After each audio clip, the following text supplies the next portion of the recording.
రీడిజైన్ల పేరుతో ప్రాజెక్టుల నిర్మాణాలు కాలయాపన చేయడం తగదన్నారు టీడీపీ జాతీయ ప్రధాన కార్యదర్శి రేవూరి ప్రకాష్ రెడ్డి. పాలమూరు రంగారెడ్డి ప్రాజెక్టుల్లో అవినీతి జరిగిందని వాటిపై చర్చకు వస్తే నిరూపించేందుకు సిద్ధమని సవాల్ విసిరారు. ప్రాజెక్టులన్నీ 38,000 కోట్లతో పూర్తి కావాల్సి ఉండగా 88,000 కోట్లకు పెంచి జేబులు నింపుకుంటున్నారని విమర్శించారు. ఎస్టిమేట్లు, టెండర్ల పేరుతో వేల కోట్లు వృధా చేస్తున్నారని ఆరోపించారు. ప్రాజెక్టుల విషయంలో చంద్రబాబును అడ్డుచూపడం తగదన్నారు రేవూరి. డిజైన్ పేరుతోటి వాటిలో మార్పులు తీసుకొచ్చి ప్రజాధనము దుర్వినియోగానికి కావడానికి దోహదపడే చర్యలు ఏవైతే ఉన్నాయో దాన్ని మేము తీవ్రంగా ఖండిస్తున్నాము.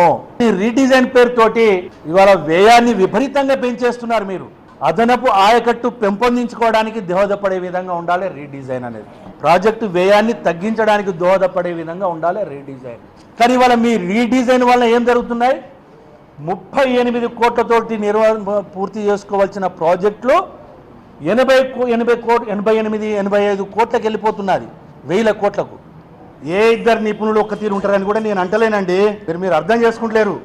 825 టీఎంసీ ఉపయోగించుకునే హక్కు తెలంగాణ ప్రజలకు ఉన్నది. దాన్ని ఉపయోగించుకోవడానికి ఏ రూపాయనైనా నువ్వు ప్రాజెక్టు రూపకల్పన చెయ్యి. ఏ ప్రాజెక్టు రూపకల్పన చేసినా దానికి